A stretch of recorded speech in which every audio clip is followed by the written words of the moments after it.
Hey, hey, it's your girl, Aretha Hollins, the founder of Connecting Love and Marriage, with the marriage question for today, where one of the ladies from Sister Circle was wondering how to ask her husband for them to both go and take tests to check for STDs.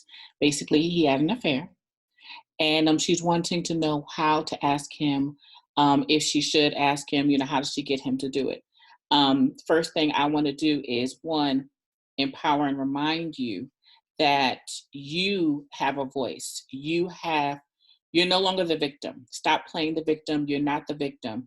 You have a voice, and your life um, matters. It's important that you stand up for your life and your safety. Why? Because there are STDs out there that will kill you. Okay. So you need to love yourself enough to know this needs to be addressed, and it needs to be addressed ASAP. Okay.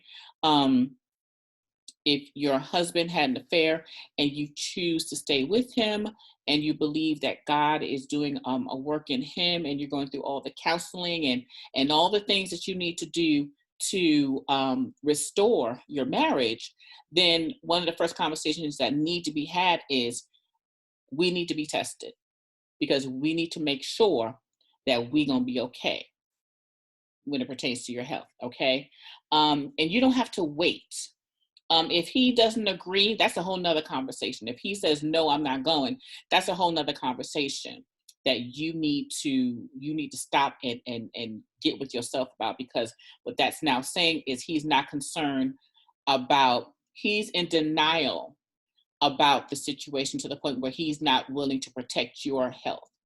Okay, it's one thing to have an affair. It's another thing to expose you to STDs, and it's even another thing to say, "Hey, I don't even want to know if we got it."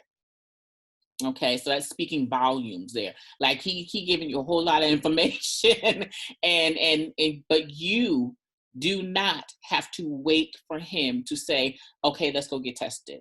No, if you if he's not willing to go, you go anyway. Okay. And you need to make sure that you take the necessary precautions if you plan on staying, and if you plan on working through this marriage.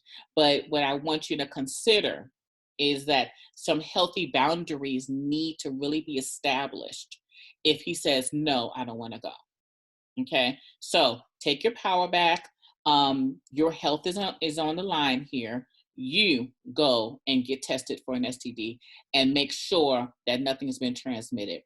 Of course, have the conversation with him saying, babe, we're working on this. One of the things that I need before we move any further is that we and or you and or we go and get tested, to make sure that there's nothing that's going to come up later on, because your life is on the line.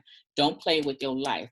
Too many women, and I know from personal experience, thank God not me, but I know too many women who have either died or who are now suffering with something they caught because their husband wasn't faithful, and because they didn't stand up in their voice and stand up in their truth and say, hold up now, look, what I'm not going to do is put my life in danger.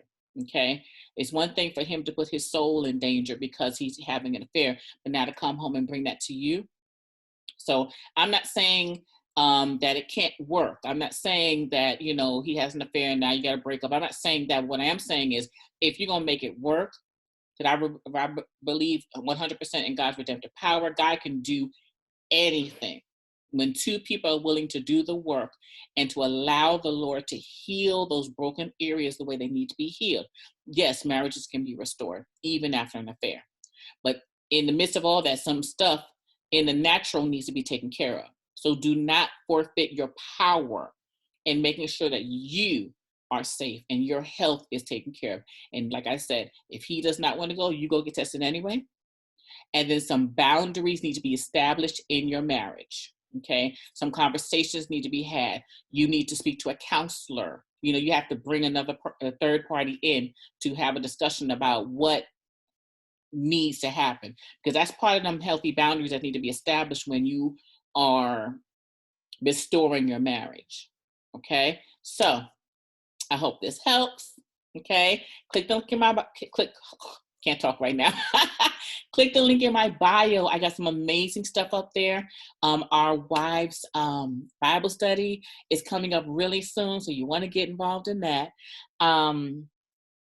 If you have any questions, subscribe and submit your email. Submit your questions to me. All right. Hope you have an amazing day. Love you. Bye.